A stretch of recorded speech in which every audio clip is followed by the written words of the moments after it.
Salut les copains. J'espère que ça va bien. Bon, vous voyez, je suis pas chez moi, je suis à Kazan. Euh, je- Qu'est-ce que je peux vous dire? Abonnez-vous, mettez un pouce. Euh, j'ai eu sur la dernière vidéo un très désagréable commentaire. Quelqu'un qui a marqué tu commences à nous casser les couilles avec tes demandes d'abonnement et tes demandes de dons pour les. Comment il a marqué? Pour les vieilles des soldats, ou je sais plus quoi, un truc comme ça. Si ça continue, je me désabonne. Bah en fait, il a pas eu besoin de se désabonner, je l'ai banni. Un con comme ça, franchement, hein, vous avouez, on n'a pas besoin. Bref, vous abonnez-vous, mettez un pouce. Les mamans des soldats, bah voilà, il n'y a que Boosty, il n'y a que Boosty pour l'instant, il n'y a pas autre chose. Voilà, je ne peux pas ouvrir de compte en France, donc il n'y a que Boosty. Sachant que je ne reçois plus de dons du coup. Et que les dons qui avaient été envoyés sur Revolut et qui ont été rejetés par Revolut quand ils ont fermé le compte, je ne vous les avais pas renvoyés. Donc j'ai rien reçu depuis. J'ai reçu 20 euros, je crois, depuis en 3-4 jours. Même pas, je crois. Enfin bon, bref, c'est pas grave. Enfin, c'est pas grave, c'est embêtant quoi. Voilà, donc je voulais vous parler de Piotr Tolstoï, qui a fait une déclaration en Russie euh, et qui a dit ce qu'il a dit en français aux journalistes français. Il a dit que les Américains avaient bien compris la situation, avaient bien compris qu'ils avaient perdu la guerre, c'est pour ça qu'ils se détachaient du conflit de plus en plus, etc., etc. Mais que les Européens, ils n'ont rien compris, et qu'ils veulent continuer à faire la guerre, et ils n'ont pas compris, ils n'ont rien compris, ils n'ont pas compris qu'ils ont perdu, ils n'ont pas compris tout ça. Moi, je pense pas ça. Je pense qu'ils ont tout à fait compris euh, dans leur situation. Alors, on se met à la place, non pas des peuples, mais à la place des chefs d'État. Chefs d'État, von der Leyen, tout ça. Pour eux, il faut que le conflit continue, pour deux raisons. Première raison, Zelensky ne veut pas que ça s'arrête, parce que le jour où ça va s'arrêter, bah, il se retrouve à la porte. Ou alors il se retrouve assassiné par les nazis, parce qu'ils ne vont pas accepter que la guerre soit perdue. Donc ils vont dire que c'est la faute du petit juif, et évidemment il va se faire tuer. Deuxième raison, euh, l'Ukraine, on ne m'enlèvera pas ça de l'idée.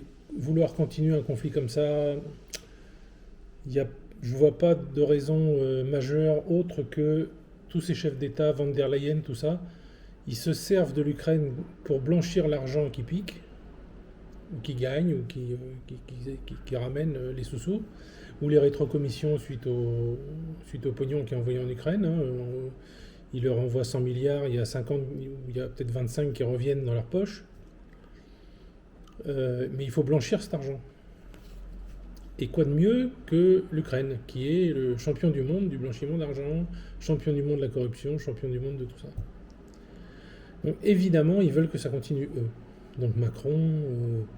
Alors il y a des gens qui commencent à se détacher de tout ça parce qu'ils font peut-être pas partie de ce système. C'est Mélanie, Orban, Cisco, c'est ça, celui qui a failli.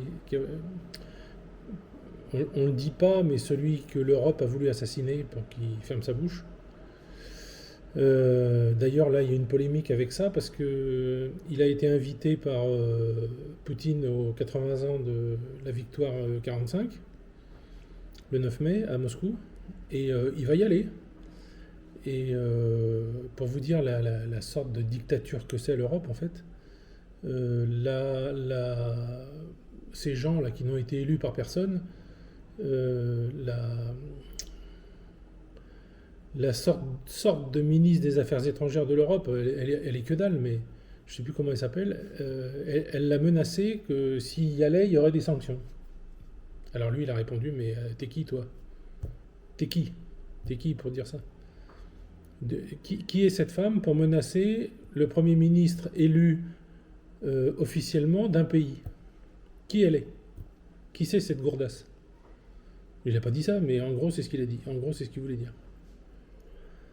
Donc, ce que Léon Tolstoï, il faut l'écouter, ce monsieur, parce que Léon Tolstoï, il était présentateur télé avant. Il faisait des shows, des émissions, je ne sais plus ce qu'il faisait. Et puis un jour, il s'est lancé dans la politique, et depuis qu'il fait ça, il se démerde pas mal. Il est vice-président de la Douma, tout ça, c'est quand même un sacré poste. Il peut se permettre de l'ouvrir, quoi. Donc vous voyez, je pense que c'est les raisons pour lesquelles le conflit continue, pour lesquelles des Ukrainiens meurent, pour lesquelles des civils meurent, tout ça, pour que... si on venait me dire que, par exemple, là, le dernier bombardement, où ils disent tous c'est les Russes, si on me disait c'est des missiles qui ont été tirés depuis l'Ukraine pour faire croire que c'est les Russes ou un truc comme ça, je ne serais pas du tout étonné. C'est tout à fait dans le style. Depuis Boutcha, vous vous rappelez de ça, où les services, le SBU ukrainien, la veille de faire venir les journalistes, ont placé des corps comme un damier, exactement, comme un camion qui avance et on balance les corps les uns derrière les autres, vous savez. Donc ils étaient tous les 10 mètres, tous les 12 mètres. C'était pas des tas, c'était que ça. Puis des gens qui avaient des gants, un monsieur qui faisait du vélo avec des gants en plastique mal mis, qui n'étaient pas mis. Une femme qui était sur le ventre et qui avait été tuée bien avant parce que ses mains étaient attachées dans son dos et elle avait les mains et tous les bras complètement bouffés par la flotte. Vous savez, complètement, quand on reste souvent dans l'eau, complètement, voilà, alors que le reste du corps, non. Et là où elle était, il n'y avait pas d'eau. Enfin bon, il y a plein de... Je me souviens que Christelle Néant avait fait un excellent reportage là-dessus, qui démontait toute l'histoire, quoi. Enfin bon, donc Piotr Tolstoï a dit ça. Il dit que les Européens n'ont pas compris, mais je pense qu'ils ont très bien compris. Et que Biden, tout ça, hein, c'était dedans, hein, son fils, etc. Tout ça, c'était des gens qui trempaient dans les pires magouilles, les pires saloperies et tout ça. J'arrive même pas à comprendre qu'après tout ça, après tout ce qu'on découvre maintenant, il y a encore des gens qui soient démocrates, quoi, aux États-Unis, qui soient encore... enfin, c'est ça, démocrate, hein, Biden, je me trompe tout le temps. Qui soient encore du côté de Biden. Et puis, je sais pas, c'est hallucinant, quoi. Voilà, ils sont vraiment tous bien pourris, quoi. Donc voilà, donc Piotr Tolstoï, il faut l'écouter quand il dit quelque chose. Il dit pas n'importe quoi. Sauf que là, bon ben, là, moi, c'est mon idée à moi, hein, que l'argent détourné, les milliards de dettes qu'a fait Macron sans rien apporter au pays, mais rien du tout, rien. Expliquez-moi où ils sont. Elle est où la Cour des comptes, là? Ils sont où pourquoi il n'y a pas de commission d'enquête du Sénat ou de l'Assemblée nationale, tout ça? Pourquoi il n'y a rien? Parce ils ont tous mis les doigts dans le pot de confiture? Non, non, mais ça va pas, ça. Macron a fait 1 milliard de dettes en plus en 7 ans et il a absolument rien fait, même pas ça pour la France. Donc faut arrêter de nous prendre pour des cons. Enfin bon. Bon voilà, bon bah demain moi j'accueille mes invités. Voilà. Et ça va bien se passer. On a un bel appartement avec des propriétaires très gentils qu'on va inviter à manger après-demain soir, je pense, ou un truc comme ça, et qui en retour nous inviteront à un repas tatar chez eux avant de partir, dans 4-5 jours. Voilà, c'est devenu une sorte de tradition à chaque fois que j'amène des gens ici, parce que c'est pas la première fois que je viens dans cet appartement. Et comme il est très bien et que les gens sont très gentils, ben, un truc comme ça, faut le garder, quoi.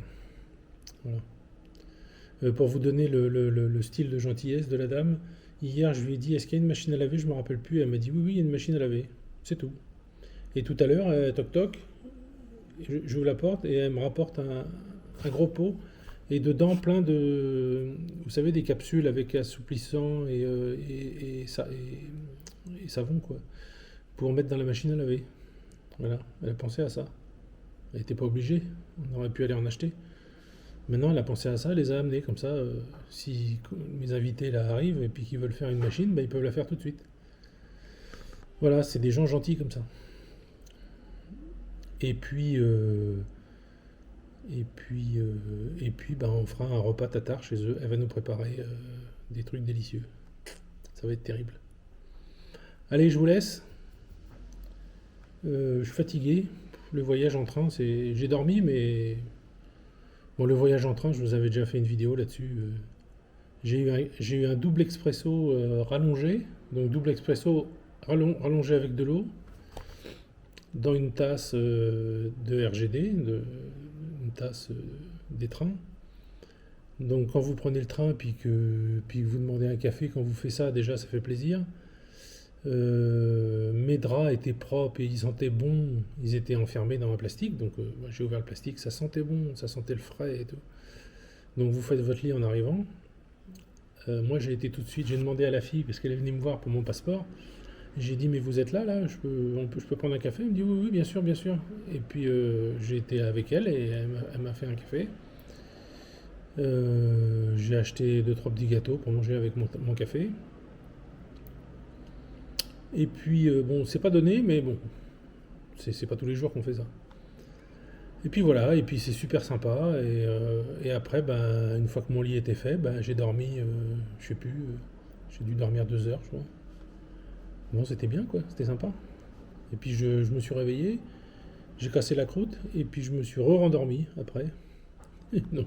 Euh, Et je me suis réveillé à 1 heure de l'arrivée, voilà. Donc mon voyage de 6 heures, il a duré 1 heure, quoi. Enfin, oui, la dernière heure que j'ai vue, c'est tout. Enfin, voilà. Bon, bah écoutez, j'essaierai de vous faire des vidéos pendant le séjour, et puis j'essaierai de récupérer leurs vidéos de Moscou pour vous faire une sorte de vidéo générale du séjour Moscou-Kazan. Voilà. J'essaierai de faire ça. Allez, arrivée d'air chaud, et bisous les filles. Salut.